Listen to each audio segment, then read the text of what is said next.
Assalamualaikum warahmatullahi wabarakatuh. Perkenalkan, saya Fasyadita Sabira dan dua rekan saya, Syifa Aulia dan Fitria Nurhaliza. Pada kesempatan ini akan menjelaskan materi mengenai jenis biaya modal dalam rangka memenuhi ujian tengah semester mata kuliah Strategi Keuangan Bisnis. Nah, biaya modal adalah biaya real yang harus dikeluarkan oleh perusahaan untuk memperoleh dana, baik yang berasal dari hutang, saham preferan, saham biasa, dan laba ditahan untuk mendanai suatu investasi atau operasi perusahaan. Penentuan besarnya biaya modal ini dimaksudkan untuk mengetahui berapa besarnya biaya real yang harus dikeluarkan oleh perusahaan untuk memperoleh dana yang diperlukan. Nah, salah satu jenis biaya modal adalah biaya modal individual.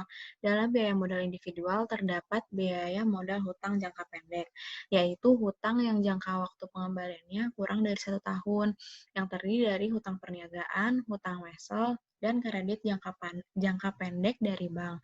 Lalu, ada juga biaya modal hutang jangka panjang. Pada dasarnya, biaya modal ini biasanya berasal dari obligasi atau cost of bond.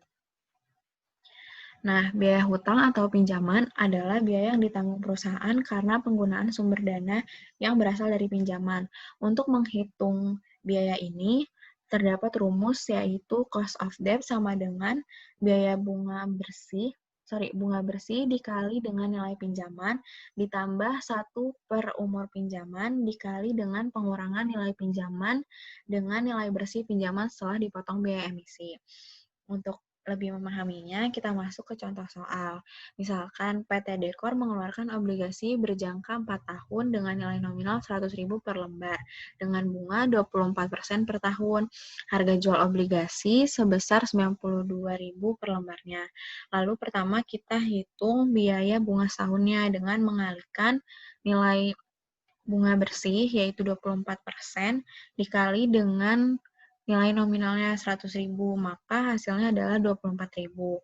Lalu kita hitung juga selisih harga per tahunnya dengan mengurangi nilai pinjaman dengan harga jual obligasinya. Jadi 100.000 dikurangi 92.000, lalu dibagi dengan umur pinjamannya yaitu 4 tahun, maka hasilnya adalah 2.000.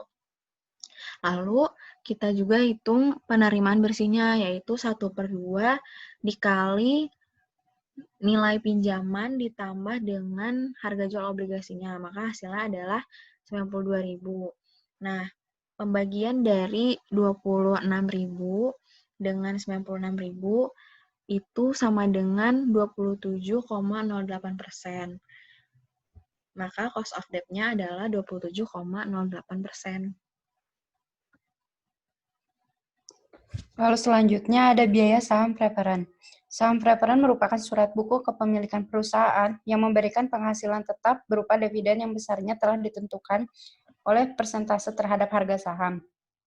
Dalam mengetahui biaya modal saham preferen, terdapat rumus dividen dibagi net nominal dikali 100%. Contohnya sebagai berikut.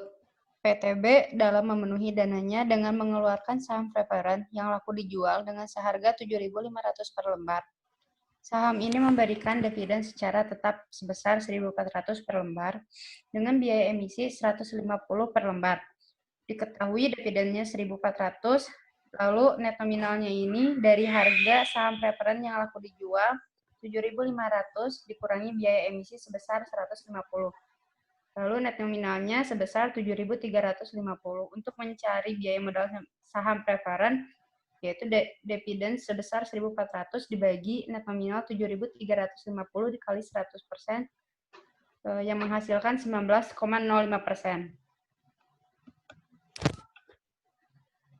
Lalu ada beberapa ciri saham preferen. Yang pertama, saham preferen merupakan biaya real jika perusahaan menggunakan dana dengan menjual saham preferen. Yang kedua, ekuitas diperhitungkan sebesar tingkat keuntungan yang diisyaratkan, rate of return oleh investor pemegang saham preferen. Yang ketiga, tingkat keuntungan yang diharapkan oleh investor merupakan biaya yang harus ditanggung emiten. Yang keempat, biaya modal saham preferen mempunyai sifat campuran antara hutang dan saham biasa. Lalu yang terakhir, mempunyai sifat hutang karena saham preferen mengandung kewajiban tetap untuk memberikan pembayaran secara periodik. Lalu dalam biaya modal individual terdapat biaya modal saham biasa dan laba ditahan atau biaya modal sendiri. Saham biasa adalah tingkat pendapatan minimum yang harus diperoleh perusahaan atas investasi yang dibelanjai dengan saham biasa. Pendapatan saham biasa bersifat tidak pasti, oleh karena itu, dalam penentuan besar kecilnya biaya modal saham tersebut, perusahaan dapat membagikan laba setelah pajak yang diperoleh sebagai dividen atau menahannya dalam bentuk laba ditahan. Laba ditahan yang digunakan untuk investasi kembali tersebut perlu diperhitungkan biaya modalnya. Dalam menghitung biaya ekuitas digunakan dua model pendekatan.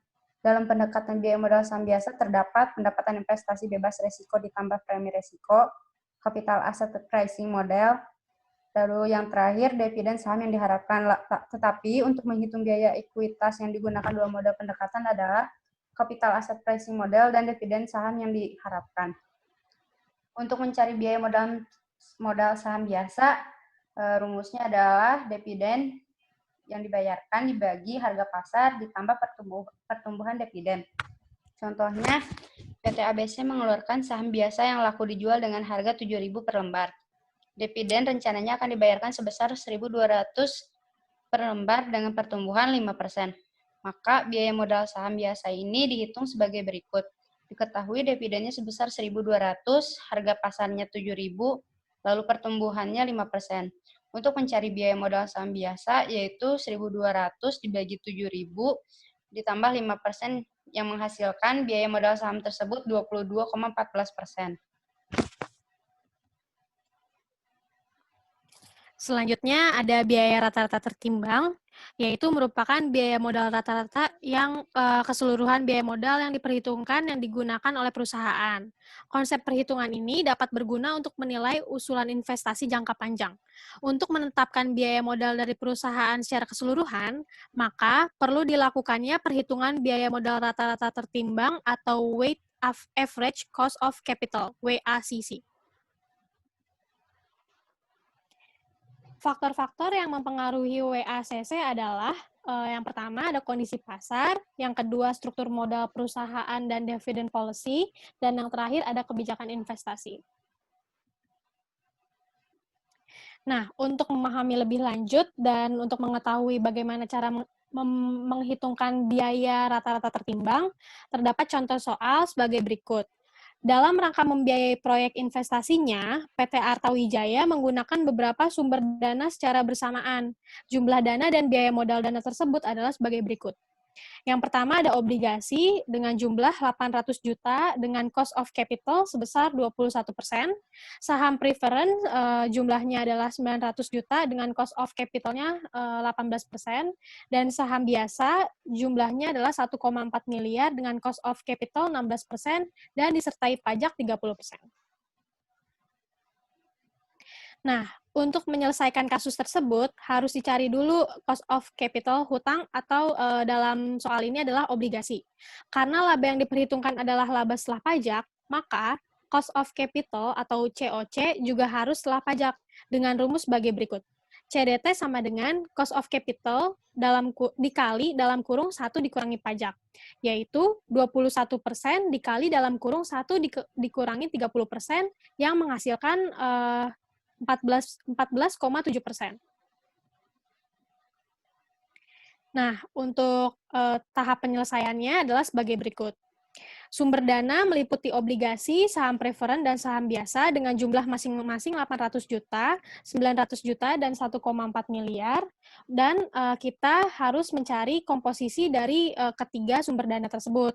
Caranya adalah dengan seperti contoh, obligasi sebesar 800 juta dibagi dengan keseluruhan jumlah dari sumber dana, yaitu 3,1 miliar, dikali 100 yang hasilnya menghasilkan komposisi obligasi sebesar 25,80%. Dan begitu seterusnya hingga pada akhirnya komposisi dapat berjumlah 100%. Lalu kita menghitung cost of capital yang mana obligasi itu adalah 14,70% yang tadi setelah dihitung setelah pajak. Saham preferen berdasarkan soal yaitu 18% dan saham biasa juga berdasarkan soal sebesar 16%. Untuk mengetahui rata-ratanya, kita bisa mengalihkan komposisi dengan cost of capital, yaitu untuk obligasi jumlahnya adalah 3,79%, saham preferred jumlahnya adalah 5,23%, dan saham biasa jumlahnya 7,23%, sehingga menghasilkan biaya rata-rata tertimbang atau WACC sebesar 16,25%. Ya, sekian pemaparan dari kami mengenai jenis-jenis biaya modal. Terima kasih.